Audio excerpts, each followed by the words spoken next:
just days after Ukraine began using U.S.-supplied long-range weapons against Russia, the U.S. announced that its embassy in the Ukrainian capital of Kyiv closed after receiving, quote, specific information of a potential significant air attack. This also comes after President Biden approved anti-personnel landmines for Ukraine to allow Kyiv to defend itself from advancing Russian troops.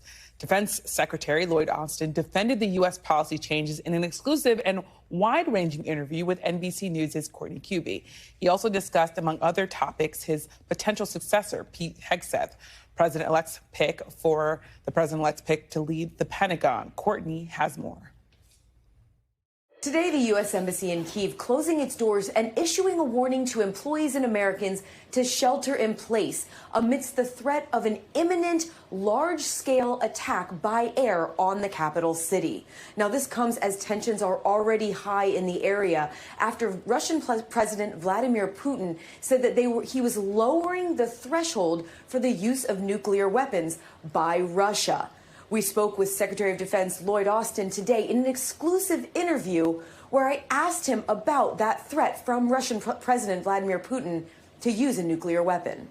But Putin has also escalated, just announcing that he's lowered the threshold for using nuclear weapons. He announced this right after press reports that the U.S. had authorized ATACMS strikes inside of Russia.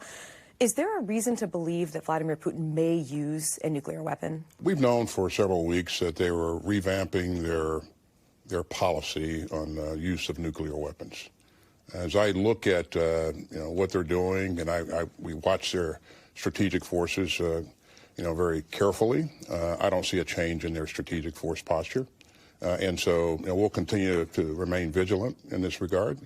But at this point, no, I don't see an indication that there's an imminent intent to use nuclear weapons. Is he bluffing with this change? He has rattled his nuclear saber quite a bit, and this is dangerous behavior, as you heard me say before. We would expect that countries with nuclear capability be a heck of a lot more responsible in terms of how they act and what they're saying. So.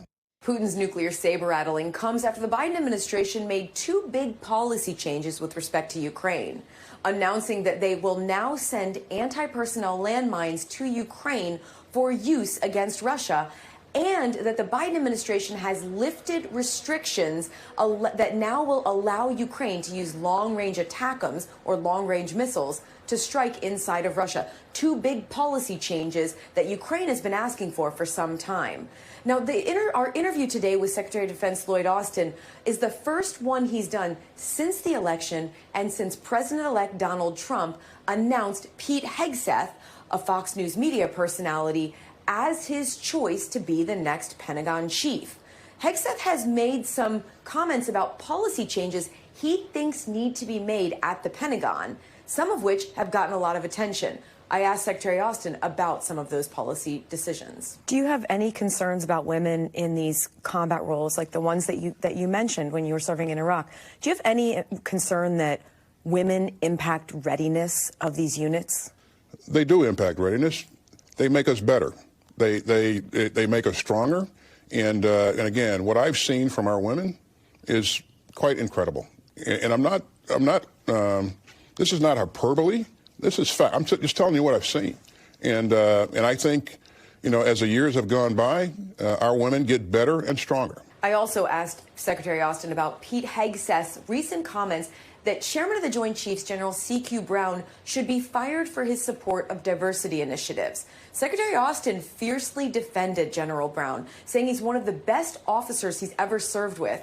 And he said that the United States military needs to reflect the population as a whole, and diversity will always be one of the strengths in the U.S. military. Thanks for watching. Stay updated about breaking news and top stories on the NBC News app or follow us on social media.